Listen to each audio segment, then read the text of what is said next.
ഇന്നത്തെ വീഡിയോയിൽ ഞാൻ കുറച്ച് കിച്ചൺ ടിപ്സാണ് മെയിനായിട്ട് ഷെയർ ചെയ്യുന്നത്. കൂടാതെ പ്രോട്ടീൻ റിച്ച് ആയിട്ടുള്ള കുട്ടികൾക്കൊക്കെ വളരെ ഉപകാരപ്രദമായ ഒരു ദോശയും ഞാൻ തയ്യാറാക്കുന്നുണ്ട്. ഞാൻ സാൻഡി ജോർജ്. എല്ലാവർക്കും എൻ്റെ ചാനലിലേക്ക് സ്വാഗതം.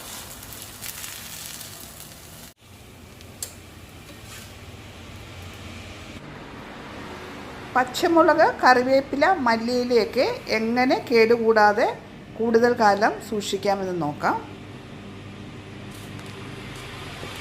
പച്ചമുളക് വാങ്ങിക്കൊണ്ട് വരുമ്പോൾ നെറ്റൊക്കെ കളഞ്ഞിട്ട് ഒരു ന്യൂസ് പേപ്പറിലോ അല്ലെങ്കിൽ ടിഷ്യൂയിലായാലും മതി പൊതിഞ്ഞ് വെക്കുകയാണ് ഞാൻ ചെയ്യുന്നത്. ഇങ്ങനെ വെക്കുമ്പോൾ ന്യൂസ് പേപ്പർ ഈ പച്ചമുളകിലുള്ള മോയ്സ്ചർ വലിച്ചെടുത്തിട്ട് ഇത് കേടുകൂടാതെ 1 മാസത്തിൽ കൂടുതൽ ഇരിക്കുന്നതായിട്ട് കാണാം. ഇത് ഏതെങ്കിലും ഒരു ബോക്സിലാക്കി ഫ്രിഡ്ജിൽ സൂക്ഷിച്ചാൽ മതി.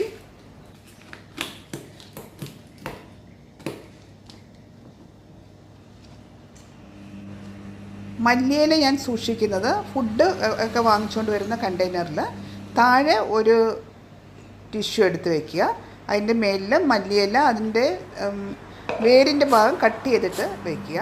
അതിൻ്റെ മേലിൽ ഒരു 2 ടിഷ്യൂ മടക്കി മേലിൽ വയ്ക്കുക. അപ്പോൾ മോയ്സ്ചർ മേലിലും താഴെയുമുള്ള ടിഷ്യൂസ് വലിച്ചെടുത്തോളൂ.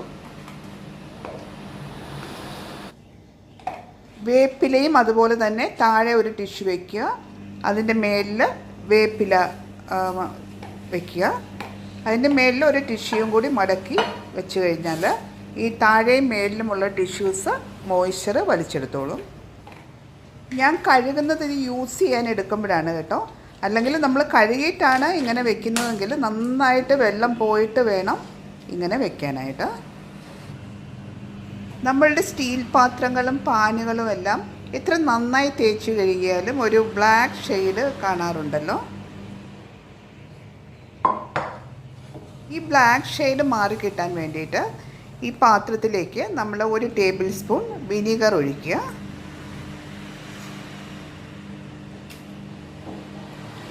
ആ വിനീഗർ നമ്മുടെ കൈ കൊണ്ട് തന്നെ പാത്രത്തിൻ്റെ എല്ലാ ഭാഗത്തും ഒന്ന് പുരട്ടി കൊടുക്കുക.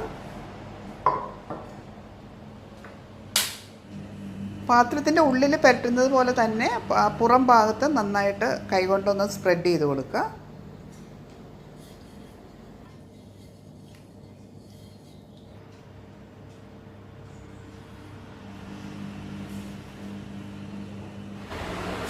ഇനി നമുക്ക് വെള്ളത്തിലൊന്ന് കഴുകി കൊടുക്കാം.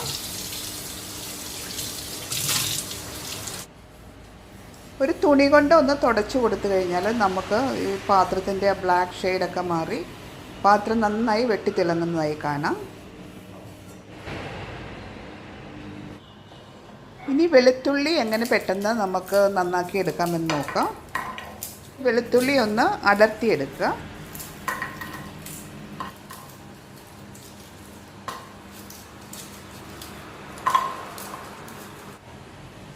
വെളുത്തുള്ളിയിലേക്ക് നല്ല തിളച്ച വെള്ളം ഒഴിച്ചു കൊടുക്കാം. വെളുത്തുള്ളി മുങ്ങിക്കിടക്കാൻ ആവശ്യത്തിനുള്ള വെള്ളം ഒഴിച്ചു കൊടുക്കണേ. ഒരു 10 മിനിറ്റ് ഇതൊന്ന് മൂടി വയ്ക്കാം. അപ്പോഴേക്കും ഈ വെളുത്തുള്ളിയുടെ തൊലി നല്ല സോഫ്റ്റായിട്ട് പെട്ടെന്ന് ഇതിൻ്റെ തൊലി നമുക്ക് പൊളിച്ചെടുക്കാനായിട്ട് പറ്റും.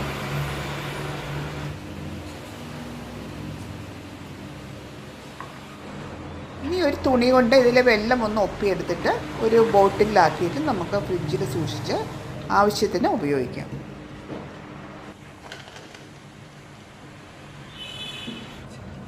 സാധാരണ നമ്മൾ ക്ലീൻ ചെയ്ത് കഴിഞ്ഞാൽ ചായ അരിപ്പിൽ അഴുക്ക് പോകാനായിട്ട് വളരെ ബുദ്ധിമുട്ടാണല്ലോ. ഈ അരിപ്പ ക്ലീൻ ചെയ്യാൻ വേണ്ടി ഒരു പാനിൽ അരിപ്പ മുങ്ങിക്കിടക്കാൻ പാകത്തിന് വെള്ളമെടുക്കുക.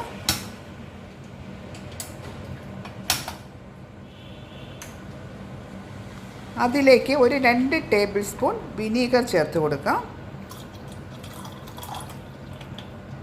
അതുപോലെ തന്നെ 2 ടേബിൾ സ്പൂൺ ഉപ്പും കൂടി ചേർത്ത് കൊടുക്കണം. മിക്സിലേക്ക് ചായ അരിപ്പ ഇട്ടിട്ട് ഒരു 5 മിനിറ്റ് നന്നായി തിളപ്പിക്കണം.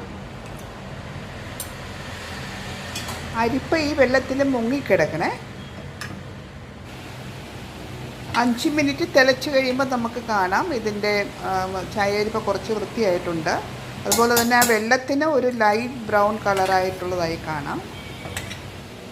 ഇനി നമ്മൾ സാധാരണ ചെയ്യാറുള്ളത് പോലെ വാഷിംഗ് ലിക്വിഡ് എടുത്തിട്ട് സാധാരണ ഒരു സ്ക്രബ് ഉപയോഗിച്ച് ഉരച്ചൊന്ന് തേച്ച് കഴുകിയെടുക്കുക. മെറ്റൽ സ്ക്രബ് ഉപയോഗിക്കാതിരിക്കുന്നതാണ് ഇതിന് നല്ലത്. ഇനി നമ്മുടെ സ്റ്റീൽ പാത്രങ്ങൾ എങ്ങനെ നന്നായി വെളുപ്പിച്ചെടുക്കാമെന്ന് നോക്കാം.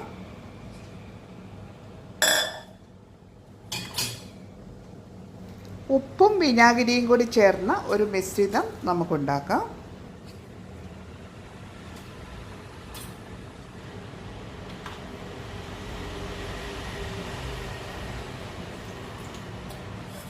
ഒരു മെറ്റൽ സ്ക്രബ് ഉപയോഗിച്ചിട്ട് ഈ മിശ്രിതം ചേർത്ത് ഈ പാത്രം നന്നായിട്ട് തേച്ചെടുക്കാം.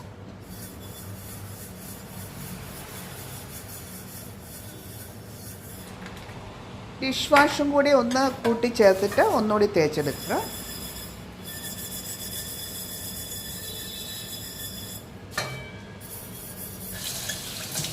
എന്നിട്ട് കഴുകി എടുത്തു കഴിഞ്ഞ് കഴിഞ്ഞാൽ ഈ പാത്രത്തിന് നല്ല കളറ് കിട്ടുന്നതായിട്ട് കാണുന്നുണ്ട്. നമ്മൾ വീട്ടിൽ സാധാരണയായി നമ്മുടെ ഗോതമ്പ് പൊടി അരിപ്പൊടിയൊക്കെ ഉമി നീക്കം ചെയ്യാനോ എന്തെങ്കിലും കീടയുണ്ടോ എന്ന് ചെക്ക് ചെയ്യാനോ ഒക്കെ വേണ്ടിയിട്ട് അരിച്ചെടുക്കാറുണ്ടല്ലോ. ഇങ്ങനെ അരിച്ചെടുക്കുമ്പോൾ നമ്മുടെ ടേബിൾ മുഴുവൻ പൊടികളെല്ലാം വീണ് കുറേ പൊടി വേസ്റ്റ് ആവുകയും ചെയ്യും.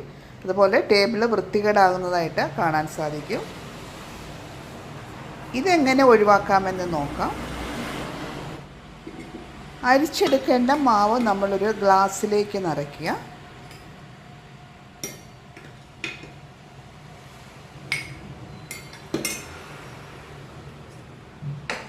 ഈ ഗ്ലാസ് നേരെ അരിപ്പയിലേക്ക് കമത്താം. ഈ ഗ്ലാസ് പതുക്കെ ചുറ്റിച്ചുകൊണ്ട് നമുക്ക് ഈ പൊടിയെല്ലാം അരിച്ചെടുക്കാം. ഇങ്ങനെ അരിച്ചെടുക്കുമ്പോൾ മാവ് വേസ്റ്റ് ആകുന്നുമില്ല, അതുപോലെ ടേബിളൊന്നും ഒട്ടും വൃത്തികേടാകുന്നുമില്ല എന്ന് കാണാൻ സാധിക്കും. പ്രോട്ടീൻ റിച്ച് ആയിട്ടുള്ള ഒരു ദോശ ഇഡലി മാവ് നമുക്ക് തയ്യാറാക്കാം. ഒരു ചെറിയ ഗ്ലാസ്സിന് 3/4 ഗ്ലാസ് അരിയാണ് ഞാൻ എടുത്തിരിക്കുന്നത്. നമ്മുടെ കയ്യിലുള്ള ഏത് ധാന്യങ്ങൾ വേണമെങ്കിലും ഈ ദോശയ്ക്ക് വേണ്ടി നമുക്ക് ഉപയോഗിക്കാം. 1/2 ഗ്ലാസ്സിന് ഒരു ഇത്തിരി താഴെയായിട്ട് വൻപയർ എടുത്തിട്ടുണ്ട്.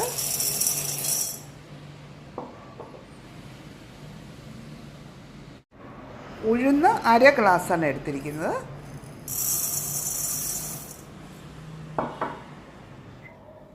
ചെറുപയർ ഒരു 1/4 ഗ്ലാസ് എടുത്തിട്ടുള്ളൂ. എൻ്റെ അടുത്ത് വാങ്ങിയത് ഉണ്ടായിരുന്നില്ല. അതുപോലെ തന്നെ പരിപ്പ് ഒരു 1/2 ഗ്ലാസ്സിന് തൊട്ട് താഴെ ആണ് എടുത്തിരിക്കുന്നത്. ഈ കൂടെ ഞാൻ 1 ടീസ്പൂൺ ഉലുവയും കൂടി ഇട്ടിട്ടുണ്ട് കേട്ടോ. അത് വീഡിയോയിൽ കിട്ടിയിട്ടില്ല. ഇത് അരച്ചെടുക്കുമ്പോൾ നല്ലൊരു കൺസിസ്റ്റൻസിക്ക് വേണ്ടിയിട്ട് 3 ടേബിൾ സ്പൂൺ ചോറും കൂടി ചേർക്കാം. ഇതെല്ലാം കൂടി ഒരു 6 മണിക്കൂർ കുതിർത്താനായിട്ട് വയ്ക്കുക. ശേഷം നമ്മൾ സാധാരണ ഇഡലിക്കും ദോശയ്ക്കും ഒക്കെ ചെയ്യുന്നത് പോലെ അരച്ചെടുത്ത് പൊങ്ങാനായിട്ട് ഒരു 5-6 മണിക്കൂർ വയ്ക്കുക. മാവ് പൊങ്ങിക്കഴിഞ്ഞാൽ ആവശ്യത്തിന് ഉപ്പ് ചേർത്ത് സാധാരണ ദോശക്കല്ലിൽ നമുക്ക് ദോശ ചുട്ടെടുക്കാം. ടേസ്റ്റ് കൂടാൻ വേണ്ടി നമുക്ക് ഒരു 1/4 ടീസ്പൂൺ ഗീ യൂസ് ചെയ്യാം.